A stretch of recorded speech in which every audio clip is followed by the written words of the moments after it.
Hello everyone, welcome back to my YouTube channel. आपके IBPS RRB clerk examination के admit cards out हो चुके हैं। आई होप आप सब ने एडमिट कार्ड्स देख लिए होंगे। आप जिस एग्जामिनेशन की तैयारी करने जा रहे हैं उसमें बहुत कम टाइम आपके पास में है। कुछ ही गिने चुने दिन आपके पास में रह गए हैं जिनमें आपको तैयारी करके एग्जामिनेशन को क्लियर करना है। इन बचे हुए दिन को आप कैसे अच्छे से यूटिलाइज करेंगे ताकि आप इस बार एग्जामिनेशन को निकाल पाएँ, उसके बारे में आज के सेशन में हम डिस्कस करने वाले हैं। मैंने खुद IBPS RRB एग्जामिनेशन क्लियर किया है, मैं अपने ही वो कुछ टिप्स हैं आपके साथ में शेयर करूंगी जो आपको हेल्प करेंगे एग्जामिनेशन को क्लियर करने में। तो सबसे पहले हम बात करते हैं ग्रामीण बैंक्स की। कुछ अच्छी बातें यहाँ पर हैं जो आपको हेल्प करेंगी, थोड़ा मोटिवेट करेंगी इस एग्जामिनेशन की तैयारी करने के लिए। फर्स्ट वन इज़, जहाँ ये 3 पिक्चर्स मैंने आपको दिखाई हैं जो आपके रूरल इंडिया के रूरल बैंकिंग को डिपिक्ट करता है। यहाँ पर आप मोस्टली उन लोगों के साथ डील करते हैं जो इलिटरेट हैं। मोस्टली आप यहाँ पर लोग देखोगे इतने पढ़े लिखे लोग नहीं होते हैं, गांव के लोग होते हैं, सीधे साधे लोग हैं जिनको गवर्नमेंट की जहाँ पर कोशिश है इन लोगों को बैंकिंग से जोड़ने की। ठीक है, तो इसलिए हमारे यहाँ पर रूरल बैंक्स बनाए गए ताकि हम रूरल एरिया के, रूरल इंडिया के लोगों को भी बैंकिंग से जोड़ पाएँ। ठीक है, साथ में यहाँ पर आपको जो मोस्टली अकाउंट्स देखने को मिलते हैं वो बैंक पेंशन अकाउंट्स होते हैं। सबसे ज़्यादा गवर्नमेंट स्कीम्स जो होती हैं, जितनी भी गवर्नमेंट स्कीम्स लॉन्च होती हैं तो हमारे ग्रामीण बैंक्स में उनमें कोशिश की जाती है कि जितने भी रूरल एरिया के लोग हैं उनको उन स्कीम से कनेक्ट किया जाए। तो एक सबसे अच्छी बात यहाँ पर, अगर आप इन बैंक की तैयारी करते हैं तो आपको बहुत ज़्यादा रिस्पेक्ट देखने को मिलती है in comparison to all over India. आप जहाँ भी काम करेंगे, अगर आप रूरल इंडिया में काम करते हैं तो जितने भी रूरल ब्रांचेज हैं उसमें बैंक स्टाफ को बहुत रिस्पेक्ट दी जाती है। The second one is the most important, इस एग्जामिनेशन की तैयारी करना आपके लिए क्यों ज़रूरी है। आप अभी रिसेंटली सुन रहे होंगे news which were related to the privatisation. आपने सुना होगा कि बैंक्स का प्राइवेटाइजेशन करने का फिर से कुछ न्यूज़ चल रहा है यहाँ पर। अगर आप इस टाइम पर कंफ्यूज हैं कि बैंक तो प्राइवेटाइज हो जाएंगे तो हम एग्जामिनेशन की तैयारी करें या नहीं, सिंस RRB जो आपके ग्रामीण बैंक्स हैं वो गवर्नमेंट की लिस्ट में बहुत नीचे हैं प्राइवेटाइजेशन के लिए। जब भी गवर्नमेंट की तैयारी होगी अगर बैंक्स को प्राइवेटाइज करने की तो रूरल बैंक्स जो हैं वो आपके सेफ रहेंगे अभी आने वाले कुछ समय तक। क्यों ऐसा है? क्योंकि यहाँ पर गवर्नमेंट को कुछ ऐसे बैंक्स चाहिए जहाँ पर वो अपनी गवर्नमेंट स्कीम्स लॉन्च कर पाए। और अगर आप रूरल इंडिया के बैंक्स में देखेंगे तो यहाँ पर मोस्टली अकाउंट्स जो होते हैं वो ज़ीरो बैलेंस अकाउंट्स हैं, गरीब लोगों के अकाउंट्स हैं जिनके पास में पैसा नहीं है, मिनिमम वो 1000 या 2000 रुपीज़ अपने अकाउंट में मेंटेन नहीं कर सकते हैं। तो ऐसे टाइम पर गवर्नमेंट क्या कोशिश करेगी कि इन बैंक्स को सेफ रखा जाए, इनको प्राइवेटाइज ना किया जाए। तो अगर आप एक सेफ जॉब चाहते हैं इस टाइम पर, एक सरकारी नौकरी चाहते हैं तो ये बहुत ही अच्छा मौका है आपके पास में।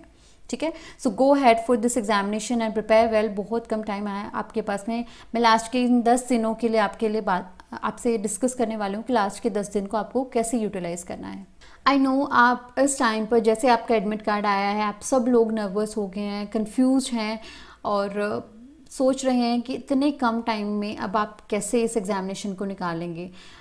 आपकी स्पीड नहीं आ रही है। कुछ स्टूडेंट्स यहाँ पर होंगे जो स्पीड में लैग कर रहे हैं। They are some who are lacking in accuracy, किसी की एक्यूरेसी नहीं आ रही है, किसी के ओवरऑल मार्क्स नहीं बन रहे हैं, किसी की रैंक अच्छी नहीं आ रही है मॉक टेस्ट में। There are many reasons. कोई बोल रहा है कि मेरा क्वांट सेक्शन वीक है, किसी की रीजनिंग वीक है। There are many negatives. अगर आप देखोगे ओवरऑल तो आपको बहुत सारे नेगेटिव पॉइंट्स मिलेंगे, लेकिन आपको उन सारे नेगेटिव पॉइंट्स को साइड में रख के उन पे काम करके इस एग्जामिनेशन को क्लियर करना है। This is the success plan. Since यहाँ पर सक्सेस प्लान मैं आपके साथ में शेयर कर रही हूँ, लेकिन इस प्लान को इम्प्लीमेंट करना वो आपके ऊपर है। कुछ ही % लोग होते हैं जो सक्सेसफुल हो पाते हैं, जो एग्जामिनेशन में सेलेक्ट हो पाएंगे, क्योंकि बहुत सिलेक्टेड सीट्स हैं और उनमें से आप में से ही वो कुछ लोग होंगे जो रियल में कोशिश करेंगे, जो रियल में इस प्लान को इम्प्लीमेंट करेंगे। व्हेन आई वाज प्रिपेयरिंग, जब मैं आपकी तरह तैयारी कर रही थी तो आई वाज कंफ्यूज्ड। मुझे पता था कि मेरा कंपटीशन बहुत ऑल ओवर इंडिया में बहुत सारे बच्चों के साथ में है, लेकिन आपका जो कंपटीशन होना चाहिए इस टाइम पर, don't compare your self with any one, just compare your self with your self. आपको खुद से compete करना है, हर दिन अपनी परफॉर्मेंस को इंक्रीज करते हुए जाना है। आपको खुद को एनालाइज करना है कि मैं कहाँ, क्या ऐसा पॉइंट है जहाँ पर मैं लैग कर रहा हूँ। इस टाइम पर कोशिश आपकी होनी चाहिए कि एक भी नंबर आपका जो है वो कटे ना एग्जामिनेशन में, ठीक है। आपको सारे क्वेश्चंस करके आने हैं। मोस्टली बच्चे यहाँ पर सारे क्वेश्चंस अटैम्प्ट करके आएंगे, स्पीड भी सबकी अच्छी होगी, लेकिन लास्टली कितनी एक्यूरेसी के साथ आप क्वेश्चंस अटैम्प्ट करते हैं, that will decide your result. So they are two kinds of students here, एक ए टाइप के लोग हैं, एक बी टाइप के लोग हैं। दोनों ही क्या हैं, कंफ्यूज हैं, दोनों ही क्या हैं, नर्वस हैं।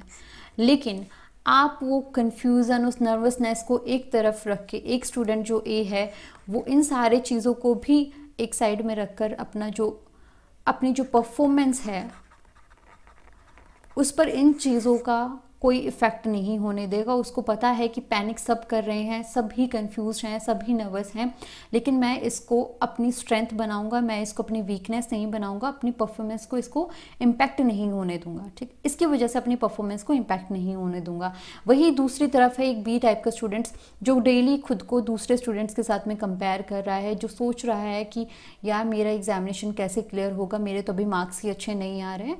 सो ये इन्हीं कन्फ्यूज़न में रहेगा, ये यही सब कुछ सोचता रहेगा और एग्जामिनेशन में लास्टली नर्वस होके अच्छा परफॉर्म नहीं कर पाएगा। तो आपको ए टाइप स्टूडेंट बनना है। फर्स्टली टिप है आपके पास में जो है,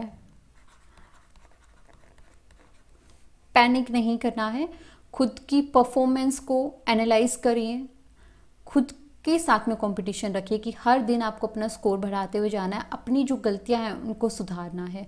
तो पैनिक करने का टाइम नहीं है ये।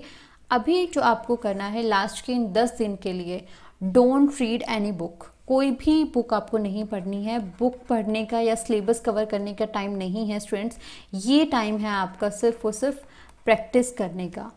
जितने ज़्यादा क्वेश्चंस आप प्रैक्टिस कर पाएँ, जितने ज़्यादा आप मॉक टेस्ट दे पाएँ, that will be good for you. तो आपको क्या करना है, प्रैक्टिस करना है, जिसमें आप डेली बेसिस पर 3 to 4 एटलीस्ट 3 से 4 आपको मॉक टेस्ट देने हैं।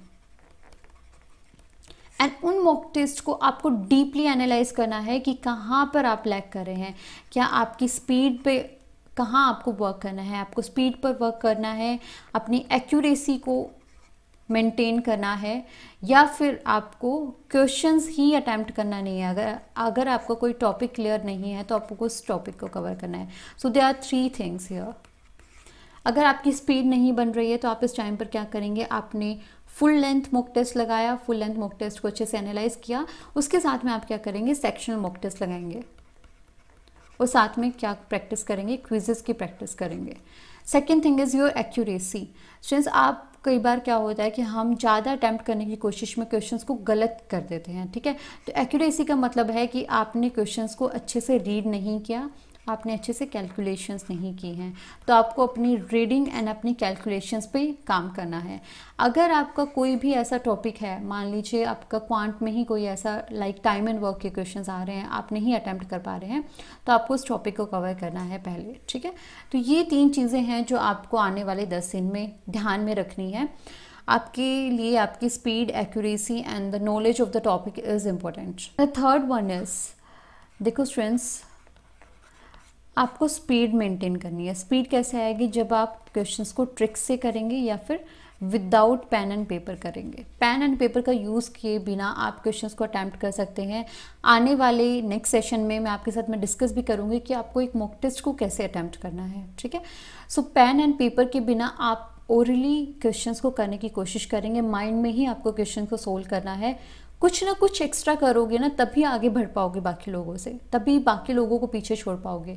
सारी दुनिया अगर पेन पेपर चला रही है, अगर आप भी पेन पेपर चलाओगे ना, तो फिर आप उन्हीं एवरेज बच्चों में रहोगे, ठीक है। एक्स्ट्रा ऑर्डिनरी बनना है तो you have to put some extra efforts in life. So what should be your routine, आपका डेली रूटीन क्या होना चाहिए। डेली आपको 3 to 4 मॉक टेस्ट अटैम्प्ट करना है, साथ में उनका एनालिसिस करना है, फर्स्ट थिंग।